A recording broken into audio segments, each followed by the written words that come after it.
ലോക്സഭാ തെരഞ്ഞെടുപ്പ് സംസ്ഥാനത്തെ 20 മണ്ഡലങ്ങളിൽ നടന്നിരുന്നു എങ്കിലും വീറും വാശിയും ഏറെ മുറ്റിനിന്ന മത്സരങ്ങൾ നടന്ന ചില മണ്ഡലങ്ങൾ ഉണ്ടായിരുന്നു. അക്കൂട്ടത്തിൽ ഏറ്റവും പ്രധാനപ്പെട്ട ഒരു മണ്ഡലമാണ് തൃശൂർ. സംസ്ഥാനത്തെ സ്റ്റാർ മണ്ഡലം എന്ന് വേണമെങ്കിൽ പറയാം. ഇടതുപക്ഷ സ്ഥാനാർത്ഥിയായി വി.എസ്. സുനിൽകുമാറും യു.ഡി.എഫ് സ്ഥാനാർത്ഥിയായി കെ. മുരളീധരനും എൻ.ഡി.എ സ്ഥാനാർത്ഥിയായി നടൻ സുരേഷ് ഗോപിയും മത്സരിച്ച തൃശൂർ മണ്ഡലത്തിലെ പോരാട്ടം അത്രത്തോളം പിരിമുറുക്കം നിറഞ്ഞതായിരുന്നു. ലോക്സഭാ തെരഞ്ഞെടുപ്പിന്റെ വിധി വരാൻ ഇനി 9 നാളുകൾ മാത്രമാണുള്ളത്. തൃശൂർ മണ്ഡലത്തിൽ 3 മുന്നണികളും വിജയം പ്രതീക്ഷിക്കുന്നുണ്ട്. അതുകൊണ്ട് തന്നെ പ്രചരണവും അതിശക്തമായിരുന്നു. എൽ.ഡി.എഫിനായി മുഖ്യമന്ത്രി പിണറായി വിജയനും ഡി. രാജയും പ്രചരണത്തിന് ഇറങ്ങിയപ്പോൾ കോൺഗ്രസിനായി ഖാർഗെയും ഡി. കെ. ശിവകുമാറും മണ്ഡലത്തിലെത്തി.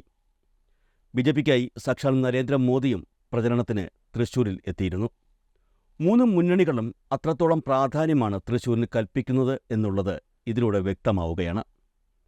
ദേശീയ നേതാക്കൾ തൃശൂർ മണ്ഡലത്തിൽ പ്രചരണത്തിന് എത്തിയതോടെ മണ്ഡലം രാജ്യത്തിൻ്റെ തന്നെ ശ്രദ്ധാകേന്ദ്രമായി മാറുകയും ചെയ്തു.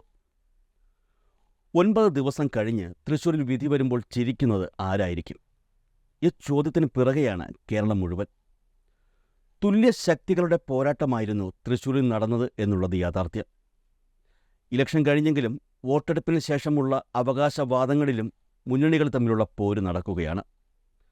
വിവാദങ്ങൾക്കിടയിൽ ഏറ്റവും കൂടുതൽ ഉയർന്നു കേൾക്കുന്ന ഒരു കാര്യം വോട്ട് മറിക്കൽ ആരോപണമാണ്. അതുകൊണ്ട് തന്നെ 3 സ്ഥാനാർത്ഥികളിൽ ആര് ജയിച്ചാലും മറ്റു 2 മുന്നണികളിലും പൊട്ടിത്തെറി ഉണ്ടാകും എന്നുള്ള കാര്യം ഉറപ്പാണ്. നിലവിൽ കോൺഗ്രസിലും ബി.ജെ.പിയിലുമാണ് പടലപ്പിണക്കങ്ങൾ മറനീക്കി പുറത്തുവരുന്നത്. ഇലക്ഷൻ പ്രഖ്യാപിക്കുന്നതിന് മുൻപ് തങ്ങൾക്ക് ഏറ്റവും എളുപ്പമുള്ള മണ്ഡലമാണ് തൃശൂർ എന്ന് കോൺഗ്രസ് വ്യക്തമാക്കിയിരുന്നു. എന്നാൽ കോൺഗ്രസിനുള്ളിൽ ഉണ്ടായ ചില അടിയൊഴുക്കുകൾ ആ ഒരു ചിന്തയെ പ്രവർത്തകരിൽ നിന്ന് പിന്നോട്ട് വലിക്കുകയായിരുന്നു എന്നാണ് റിപ്പോർട്ടുകൾ. നേരത്തെ പറഞ്ഞതുപോലെ കോൺഗ്രസിന് ഏറ്റവും അനുകൂലമായ ഘടകങ്ങൾ നിലനിന്ന ഒരു മണ്ഡലം തന്നെയായിരുന്നു തൃശൂർ. എന്നാൽ ആ സാഹചര്യത്തിലാണ് യശശരീരനായെങ്കിലും കേരളത്തിലെ കോൺഗ്രസ് നേതാക്കളിൽ ഇന്നും ഒന്നാമനെന്ന വിശേഷണത്തിന് അർഹനായ കെ. കരുണാകരൻ്റെ മകൾ പത്മജ വേണുഗോപാൽ ബി.ജെ.പി അംഗത്വം സ്വീകരിച്ചതും കോൺഗ്രസിന് കടുത്ത ആഘാതം സമ്മാനിച്ചതും. തൃശൂരിൽ വൻ ഭൂരിപക്ഷത്തിന് വിജയിക്കും എന്ന് കരുതിയിരുന്ന കോൺഗ്രസ് സ്ഥാനാർത്ഥി ടി.എൻ. പ്രതാപനെ മാറ്റി പകരം പത്മജയുടെ സഹോദരൻ മുരളീധരനെ കൊണ്ടുവന്നതും ഈ സാഹചര്യമാണ്. എന്നാൽ മുരളീധരന് തൃശൂർ മണ്ഡലത്തോട് അത്ര പ്രതിപത്തി ഉണ്ടായിരുന്നില്ല എന്നാണ് റിപ്പോർട്ടുകൾ. 2019 യു.ഡി.എഫ് വൻ ഭൂരിപക്ഷത്തിൽ വിജയിച്ച മണ്ഡലമാണ് തൃശൂർ. അതുകൊണ്ട് തന്നെ പ്രസ്തുത മണ്ഡലം ഇക്കുറിയും നിലനിർത്തണമെന്നുള്ളത് യു.ഡി.എഫിൻ്റെ അഭിമാന വിഷയം കൂടിയാണ്. അതിനായി തന്നെയാണ് ലീഡറുടെ മകൻ കെ. മുരളീധരനെ തൃശൂരിലേക്ക് കൊണ്ടുവന്നതും. മുരളീധരൻ്റെ രംഗപ്രവേശം വിജയിക്കുമെന്ന ആത്മവിശ്വാസം കോൺഗ്രസിന് നൽകുന്നുണ്ട്. എന്നാൽ ചില നേതാക്കൾ തിരഞ്ഞെടുപ്പ് പ്രചരണ പ്രവർത്തനങ്ങളിൽ ഗുരുതരമായ വീഴ്ച വരുത്തിയെന്ന് വോട്ടെടുപ്പിന് ശേഷമുള്ള അവലോകന യോഗത്തിൽ കെ. മുരളീധരൻ ആരോപിച്ചിരുന്നു. ഇത് വലിയ രീതിയിലുള്ള ആശങ്കകൾ കോൺഗ്രസ് പ്രവർത്തകരിൽ വളർത്തുകയും ചെയ്തിരുന്നു.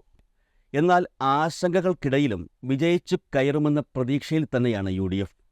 എന്നാൽ കോൺഗ്രസിൽ അടിയൊഴുക്കുകൾ സംഭവിച്ചോ എന്ന സൂചനകൾ പരന്നതോടെ ഒന്നും പറയാനില്ലാത്ത സ്ഥിതിയിലാണ് കോൺഗ്രസ് നേതൃത്വം. അതേസമയം നഷ്ടമായ സീറ്റ് തിരികെ പിടിക്കാനുള്ള ദൗത്യമായിരുന്നു ഇക്കുറി എൽ.ഡി.എഫിന്. ഏതു വിധേനയും ജയിക്കണം എന്ന ലക്ഷ്യം മുൻനിർത്തിക്കൊണ്ട് തന്നെയാണ് എൽ.ഡി.എഫ് പ്രചരണം ആരംഭിച്ചത്. അതുകൊണ്ട് തന്നെ തൃശൂരിലെ ജനകീയ മുഖമായ വി.എസ്. സുനിൽകുമാറിനെയാണ് എൽ.ഡി.എഫ് ഇത്തവണ രംഗത്തിറക്കിയത്. വി.എസ്. സുനിൽകുമാറിൻ്റെ കടന്നുവരവ് മത്സരത്തിന് വീറും വാശിയും നൽകി. ജനങ്ങളോട് നേരിട്ട് ഇടപഴകുന്ന സുനിൽകുമാറിൻ്റെ ശൈലി വോട്ടായി മാറുമെന്നായിരുന്നു കണക്കുകൂട്ട്. കഴിഞ്ഞ നിയമസഭാ തെരഞ്ഞെടുപ്പിൽ തൃശൂരിലെ ത്രികോണ പോരാട്ടത്തിൽ ജയിച്ചു കയറിയത് CPI ആണ്. അന്ന് സുരേഷ് ഗോപിയെയും കോൺഗ്രസ് സ്ഥാനാർത്ഥിയായിരുന്ന പത്മജ വേണുഗോപാലിനെയും തോൽപ്പിച്ചാണ് ബാലചന്ദ്രൻ MLA സ്ഥാനം സ്വന്തമാക്കിയത്. അത് ലോക്സഭാ മണ്ഡലത്തിലും ആവർത്തിക്കുമെന്നാണ് എൽ.ഡി.എഫ് പ്രതീക്ഷ. സാധ്യതകൾ ആഴത്തിൽ പരിശോധിക്കുമ്പോൾ ഈ പറയുന്നതിനും കാര്യമുണ്ടെന്നുള്ള റിപ്പോർട്ടുകളാണ് പുറത്തുവരുന്നത്. എന്നാൽ വാർഡ് തലങ്ങളിൽ എൽ.ഡി.എഫ് വോട്ടുകൾ പൂർണ്ണമായും ചെയ്തില്ലെന്ന ഒരു ആരോപണം നിലനിൽക്കുന്നുണ്ട്. ഈ ആരോപണം ചെറുതല്ലാത്ത രീതിയിൽ എൽ.ഡി.എഫിൽ ആശങ്കയും ഉയർത്തുന്നുണ്ട്. എൽ.ഡി.എഫിനും യു.ഡി.എഫിനും ഇല്ലാത്ത ആശങ്കയാണ് യഥാർത്ഥത്തിൽ ബി.ജെ.പിക്ക്. കാരണം മത്സരിക്കുന്ന സ്ഥാനാർത്ഥി സുരേഷ് ഗോപിക്ക് ഇത്തവണ ജയിച്ചേ മതിയാകൂ. ഇത്തവണ ജയിച്ചില്ലെങ്കിൽ ഇനിയില്ല എന്ന രീതിയിലാണ് കാര്യങ്ങളുടെ പോക്ക്. സുരേഷ് ഗോപി തന്നെ അത് വ്യക്തമാക്കുകയും ചെയ്തിട്ടുണ്ട്. സ്വകാര്യ സംഭാഷണങ്ങളിൽ ഇക്കുറി താൻ തൃശ്ശൂരിൽ ജയിക്കുമെന്നും അഥവാ ജയിച്ചില്ലെങ്കിൽ ഇനിയൊരു മത്സരത്തിന് ഇല്ലെന്നും സുരേഷ് ഗോപി സൂചനകൾ നൽകിയിരുന്നു.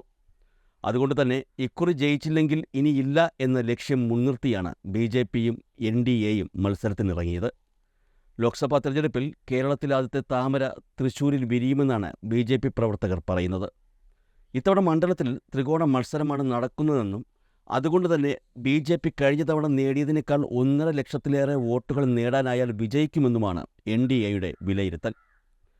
മണ്ഡലത്തിൽ സ്ത്രീ വോട്ടർമാർ സുരേഷ് ഗോപിക്ക് അനുകൂലമായി വോട്ട് ചെയ്തിട്ടുണ്ടെന്നും BJP കരുതുന്നു. എന്നാൽ പ്രതീക്ഷിക്കാത്ത ചില സംഭവങ്ങൾ മണ്ഡലത്തിൽ നടന്നിട്ടുണ്ടെന്ന് BJPക്ക് സൂചന ലഭിച്ചിട്ടുണ്ട്. ന്യൂനപക്ഷ വോട്ടുകളിൽ വിള്ളലുണ്ടായിട്ടില്ല എന്നുള്ളതാണ് ലഭിച്ച സൂചനകൾ. തൃശ്ശൂരിൽ ആ വോട്ടുകൾ മറ്റ് 2 മുന്നണികൾക്ക് ഒന്നിനാണ് വീണതെന്നും BJPക്ക് വിവരം ലഭിച്ചിട്ടുണ്ടെന്നാണ് സൂചനകൾ. അതുകൊണ്ട് തന്നെ സുരേഷ് ഗോപിയുടെ കാര്യം ഉറപ്പിച്ചു പറയാൻ പറ്റില്ല എന്നാണ് മണ്ഡലത്തിലെ തന്നെ BJP പ്രവർത്തകർ പറയുന്നത്. ആര് വിജയിച്ചാലും പരാജിതരാകുന്ന മറ്റു 2 മുന്നണികളിൽ വൻ പൊട്ടിത്തെറികൾക്ക് കളമൊരുങ്ങും. UDF സ്ഥാനാർത്ഥി മുരളീധരൻ പരാജയപ്പെട്ടാൽ ജില്ലാ കോൺഗ്രസിനുള്ളിൽ വലിയ അഴിച്ചുപണികൾക്ക് സാക്ഷ്യം വഹിച്ചേക്കും. നേതാക്കൾക്കെതിരെയുള്ള മുരളീധരന്റെ ആരോപണം തന്നെയാകും പ്രധാന കാരണം. വിജയിക്കുമെന്ന സാഹചര്യമുണ്ടായിട്ടും പരാജയപ്പെട്ടാൽ പണ്ട് മുരളീധരന്റെ പിതാവ് കരുണാകരൻ പറഞ്ഞതുപോലെ തന്നെ പിന്നിൽ നിന്ന് കുത്തിയെന്ന് മുരളീധരന് പറയേണ്ടി വരും. അതേസമയം BJPയെ സംബന്ധിച്ച് ഇതൊരു ജീവൻ മരണ പോരാട്ടമാണ്.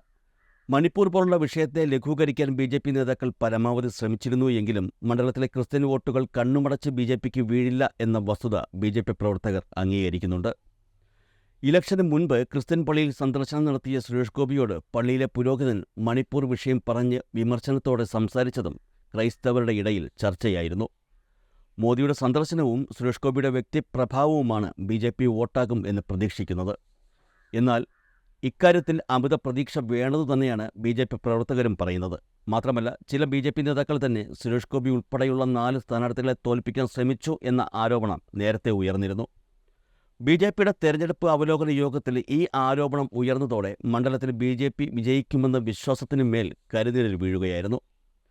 എന്തായാലും വോട്ടെണ്ണൽ കഴിഞ്ഞ് BJPക്ക് പരാജയം സംഭവിച്ചാൽ ഇപ്പോഴത്തെ BJP നേതൃത്വം ദേശീയ നേതൃത്വത്തോട് അതിന് മറുപടി പറയേണ്ടി വരുമെന്നുള്ള കാര്യം ഉറപ്പാണ്. അതേസമയം ഒരു പ്രശ്നവുമില്ലാത്ത മുന്നണിയായിട്ടല്ല LDF തൃശൂർ ലോക്സഭാ മണ്ഡലത്തിലെ തെരഞ്ഞെടുപ്പിനെ സമീപിച്ചത്. LDFനെ സംബന്ധിച്ചും തൃശൂർ സീറ്റ് പിടിച്ചെടുക്കുക എന്നത് ജീവൻ മരണ പോരാട്ടം തന്നെയായിരുന്നു. തൃശൂർ സീറ്റ് പിടിച്ചെടുക്കുക എന്നതിനേക്കാൾ BJPയെ തൃശൂരിൽ തോൽപ്പിക്കുക എന്ന ലക്ഷ്യത്തിനാണ് LDF പ്രാധാന്യം കൊടുത്തത്. ഒരുപക്ഷെ തൃശൂരിൽ പ്രതീക്ഷയ്ക്കൊത്ത് LDFന് വിജയം ഉണ്ടായില്ലെങ്കിൽ LDFിലെ പ്രധാന ഘടകകക്ഷികളായ CPMും CPIയും തമ്മിലുള്ള ബന്ധത്തിൽ വിള്ളലുയരും എന്നുള്ളതും യാഥാർത്ഥ്യമാണ്. മാത്രമല്ല കരുവന്നൂർ വിഷയത്തിൽ പ്രതിക്കൂട്ടിലായ CPMനോടുള്ള വോട്ടർമാർക്കുള്ള എതിർപ്പ് എത്രത്തോളം ഉണ്ട് എന്നുള്ളതും തൃശൂർ തിരഞ്ഞെടുപ്പ് ഫലം വ്യക്തമാക്കും.